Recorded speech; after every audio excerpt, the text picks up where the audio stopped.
Hello everybody, कक्षा 9 गणित में आपका स्वागत है। आज हम देखेंगे एक ही रेखा की समांतर रेखाएं। आज है 42वां दिन। फटाफट से स्टार्ट करते हैं। अभी तक हमें इसमें काफ़ी कुछ सीख चुके हैं, जैसा कि आपने मेरी पिछली वीडियो में देखा होगा। काफ़ी कुछ नॉलेज है इसमें, बहुत मस्त चैप्टर है। ठीक है, तो आज हम देखेंगे एक ही रेखा के समांतर रेखाएँ। तो इसमें क्या लिखा है, पढ़ते हैं। ये क्या है ना, यदि दो रेखाएं एक ही रेखा के समांतर हो तो क्या वे परस्पर समांतर होंगी? बिल्कुल होंगी। आइए इसकी जांच करते हैं। ठीक है, तो यहाँ पे ऐसे कुछ लिखा है। तो मतलब इसके कहने का मतलब क्या है, यदि दो रेखा, यहाँ देख सकते हो आप L और N, एक रेखा M के समांतर है, दोनों M के समांतर है, तो क्या ये परस्पर समांतर होगी? बिल्कुल होंगी। ठीक है, होंगी ये। ठीक है, ये परस्पर समांतर होंगी। ये प्रमेय है आपकी, प्रमेय के रूप में हम इसे प्रूफ करेंगे। ठीक है, मैं आपको समझाऊंगा कैसे करना। ठीक है, अब प्रमेय 6.6 ये कह रहा है वे रेखाएं जो एक ही रेखा के समांतर हो परस्पर समांतर होती है। बिल्कुल होती है। मैं अब आपको प्रूफ दिखाऊंगा। ठीक है, अब मैं पूरा लिखा के तो नहीं दिखाऊंगा, लेकिन मैं आपको समझा दूंगा यहाँ। ठीक है, इसे मिटाते एक बार। देखो काफ़ी सरल है ये। कैसे सरल है, आपको पता है ये एंगल 1 और एंगल 2 आपके इक्वल होंगे। Angle 1 is equal to angle 2, क्योंकि यहाँ पर आपको L पैरेलल M और L पैरेलल नहीं N पैरेलल M दे रखा है। ठीक है, आई होप आप समझ गए होंगे। ये दोनों एक दूसरे के समांतर दे रखी है। अब आपसे पूछा है क्या L पैरेलल N होगा, ये आपसे पूछा हुआ है। ठीक है, आपको प्रूफ करना है। तो देख सकते हो आप, क्योंकि L पैरेलल M है, ये दोनों पैरेलल है, तो angle 1 is equal to angle 2 आपको पता ही है क्या होंगे, संगत कोण। ठीक है, और N पैरेलल M दे रखा है, तो angle 2 is equal to angle 3 होगा। ठीक है, angle 2 is equal to angle 3 होगा। ठीक है, तो भैया क्या बताने की ज़रूरत है मुझे, इसमें हो गया ये प्रूफ, और क्या। ठीक है, अभी आपस में बराबर होंगे। अब देखो angle 1 is equal to angle 2 है और angle 2 is equal to angle 3 है, तो यहाँ से आपका साफ पता चल रहा है कि angle 1 is equal to angle 3 और angle 1 is equal to angle 3 है, तो संगत कोण के अगर युग्म बराबर हो तो आप क्या कह सकते हो कि L पैरेलल N। ठीक है, लेकिन ये बराबर क्यों बैठे? देखो आप जानते हो यूक्लिड की अभिगृहित थी, शायद नहीं, मतलब यूक्लिड की अभिगृहित थी। अगर आपने पिछला अध्याय देखा हो तो उसमें कहा था वे वस्तुएं जो एक ही वस्तु के बराबर होती है तो परस्पर बराबर होती है। साफ सी बात है। ये देखो, ये इसके बराबर है तो ये इसके बराबर है, तो ये आपस में बराबर होंगे। ठीक है, आई होप आप समझ गए होंगे। तो ये आपकी प्रमेय 6.6।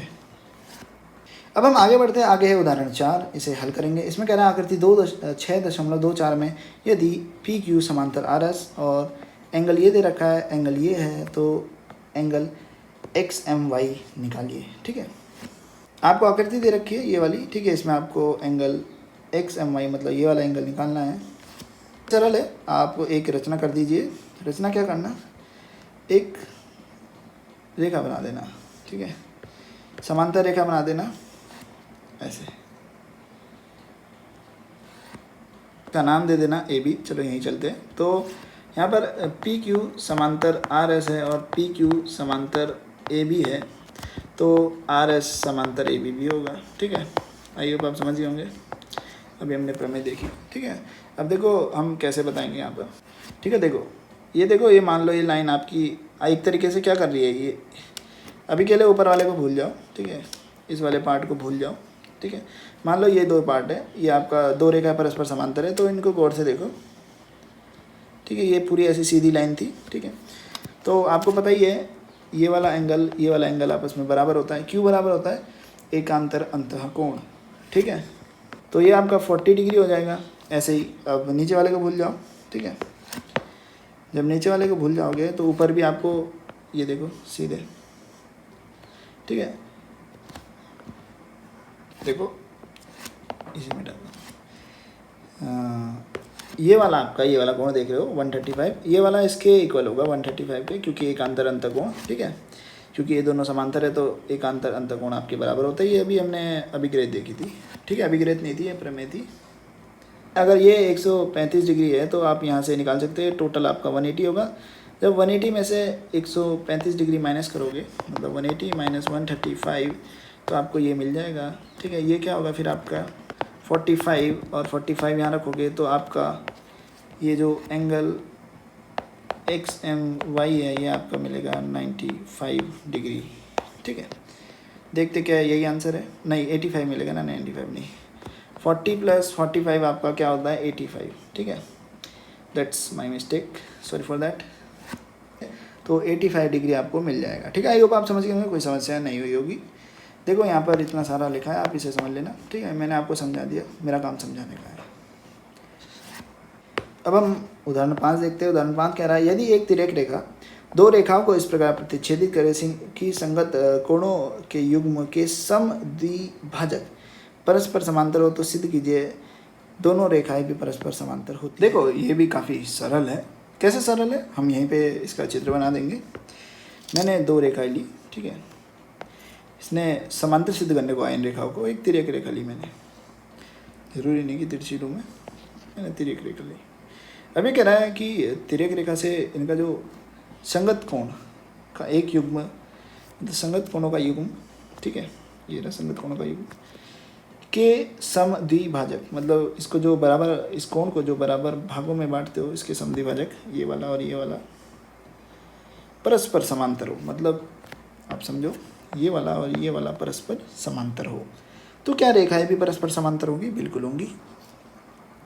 तो इन्हें हम नाम दे देते हैं, ठीक है, अपनी ओर से देते हैं। इसे दिया मैंने ए बी, इसे दिया सी डी, इसे दे दिया मैंने पी क्यू, और ये बीच में हो गया पॉइंट आर एस। ठीक है, तो इसके कहने का मतलब क्या हुआ कि ये वाला एंगल आपस में बराबर, और ऐसे ही ये वाला आपस में बराबर। देखो मैं कुछ बातें लिखता हूँ यहाँ पर, इसे ध्यान से पढ़ना और मुझे बताना। इसको भी नाम देते हैं, इसको देते हैं सी डी हो गया, इसको देते हैं ई, और इसको कहते हैं एफ। ठीक है, एरो बना लेना अपनी ओर से, ये तीर जरूर बनाना होता है। ठीक है, तो मैंने यहाँ पे लिखा एंगल, थोड़ा गाढ़े से लिखते हैं, angle P R E is equal to angle E R B. बिल्कुल सही बात है ये। ठीक है, ये हमें दिया हुआ है। मैं ऐसे भी लिख सकता हूँ एंगल पी, ये ई था, P R E plus angle E R B is equal to angle P R B. लिख सकता हूँ, नहीं लिख सकता हूँ? बिल्कुल लिख सकता हूँ। ठीक है, क्योंकि आप खुद देखो ये पूरा ये जो पूरा एंगल है, इस और इस एंगल के योग से मिलकर बना है। ठीक है, मैंने लिख दिया। ठीक है, आपको पता है ये दोनों इक्वल है, ये दोनों इक्वल है, तो मैं यहाँ से साफ लिख सकता हूँ two angle P R E is equal to angle P R B. ये देखो ये उधर जाएगा, angle P R E is equal to half P R B. ठीक है, आई होप इतना आप समझ गए होंगे। ऐसे ही मैं नीचे वाले के साथ करूँगा। ठीक है, नीचे वाले में देखो ये आपस में इक्वल है ये दोनों, तो मैं ऐसे लिखूँगा angle R S F plus angle F S D is equal to angle R S D. है नहीं है? बताओ, आर एस डी ये पूरा इस और इसके मिल के बना है, और ये दोनों आपस में इक्वल है, तो मैं इसके ट्वाइस में लिख सकता हूँ। इसको ट्वाइस कर देता हूँ, angle two angle R S F is equal to angle R S D. यहाँ से मिला angle R S F is equal to angle R S D. ठीक है, हाफ में ये, क्योंकि टू उधर चला जाएगा। ठीक है, आई होप आप इतना समझ गए होंगे मैंने कैसे लिखा। देखो इधर आओ, बस इनको गौर से देखो। ठीक है, ये वाली, अरे क्या चल रहा है, ये वाली और ये वाली जो लाइन है आपस में क्या है, ये समांतर है ना? है समांतर है ना, क्योंकि दे रखा है भाई उसमें। तो ये वाला एंगल और ये वाला एंगल आपस में इक्वल होंगे। क्यों होंगे आप मुझे बताओ? संगत कोण होंगे ना। ये देखो, इसे आगे बढ़ाता हूँ मैं, इसे भी आगे बढ़ाता हूँ, तो देखो संगत कोण बन रहे नहीं बन रहे, एक बाहर का एक अंदर का। ठीक है, तो ये दोनों आपस में बराबर होंगे। और पी आर ई मतलब पी आर ई और आर एस एफ मतलब आर एस एफ, ये देखो इसे, और पी आर ई आपस में क्या होंगे? इक्वल होंगे नहीं होंगे। और ये क्या आपके हाफ आर एस डी और half angle R S D और half angle P R B. तो मतलब half angle R S D is equal to half angle P R B. यहाँ से half cancel, angle R S D is equal to angle P R B. ठीक है, और आपको पता है मतलब ये पूरा एंगल इस वाले एंगल के इक्वल निकल गया, तो समझ लो संगत कोण बराबर, तो ये रेखा परस्पर समांतर। आई होप आप समझ गए होंगे। अभी गृहीत है ये, अभी ऊपर देखी थी हमने। अगर संगत कोण बराबर होते हैं तो रेखा क्या होती है, परस्पर समांतर होती है। ये यहाँ पर लिखा हुआ है, ठीक है, आप इसे पढ़ लेना, ठीक है। सेम ही बात है यहाँ पर, बस इन्होंने पी क्यू और आर एस और ए बी लाइन मान रखी है, ठीक है। आई होप आप समझ गए होंगे। कोई समस्या होता है मुझसे टेलीग्राम पर डिस्कशन कर सकते हो। अब उदाहरण 6 देखते हैं, इसके बाद फिर एक्सरसाइज 6.2 हम अगली वीडियो में देखेंगे, ठीक है। तो कितना क्वेश्चन है इसमें, एक बार देख लो, 6 है ना, चलो हो जाएंगे तो, ठीक है। तो उदाहरण 6 देखते हैं। उदाहरण 6 कह रहा है आपसे आकृति 6.27 में 27 में ए बी समांतर सी डी है और सी डी समांतर ई एफ है, मतलब तीनों आपस में समांतर है। तो साथ ही ई ए परपेंडिकुलर ए बी, मतलब ई ए आपका ए बी पर लंब है। ई ए कौन सा है देख लो, यह है आपका ई ए, ठीक है, ये लंब है इस पर ए बी पर।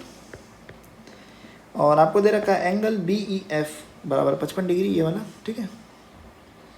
और एक्स वाई जेड के मान ज्ञात करने को कहा है। तो अगर हम आकृति पर चले तो हम यहीं से इस पूरे प्रश्न को हल कर देंगे।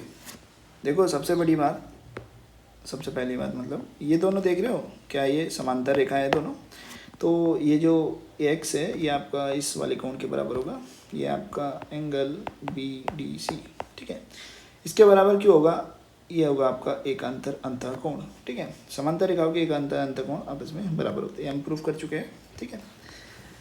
तो ये होगा आपका x, और यहाँ से पता चला कि ये देखो ये आपका क्रॉस बन रहा है, तो x और y आपस में क्या है, शीर्षाभिमुख कोण। तो आपको एक बात पता चली, x = y, ठीक है, ठीक है। पहले हम z का मान निकालते हैं, तो ये आपका 90 है, ठीक है। तो आप यहाँ देख सकते हो ये पूरा आपका 180 होगा। हाँ पहुँच गए भाई, आता है,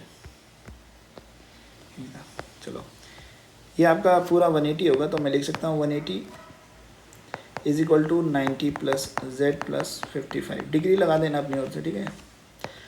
तो यहाँ से जब आप करोगे इसे सॉल्व, आपको मिलेगा z + 145 = 180 डिग्री।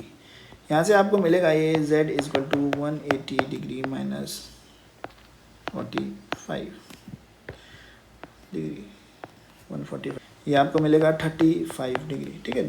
तो z क्या मिला हमें, 35 डिग्री।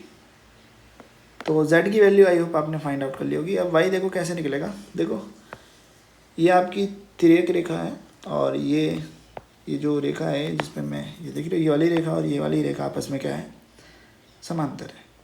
तो आपको पता है तिर्यक रेखा के एक ही ओर के अंतः कोणों का योग संपूरक होता है, 180 डिग्री होता है, अभी हमने ऊपर देखा था। तो इतना मैं बता सकता हूँ, y + 55 डिग्री = 180 डिग्री।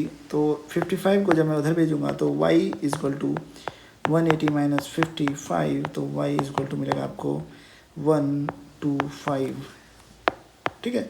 तो y अगर 125 है तो आपका x भी 125 होगा। तो x = y = 125 डिग्री, और z का मान हम निकाल चुके हैं 35 डिग्री। मैं चेक कर लेते हैं क्या हमारा मान सही है। z 35 निकला और x और y आपको 125 डिग्री मिल गए। आई होप आप समझ गए होंगे। कोई समस्या हो तो आप मुझसे टेलीग्राम पर डिस्कस कर सकते हो। तो आज के लिए इतना ही, ठीक है। अब हम अगली वीडियो में मिलेंगे। अगली वीडियो में हम देखेंगे एक्सरसाइज 6.2, ठीक है। तो मिलते हैं अगली वीडियो में।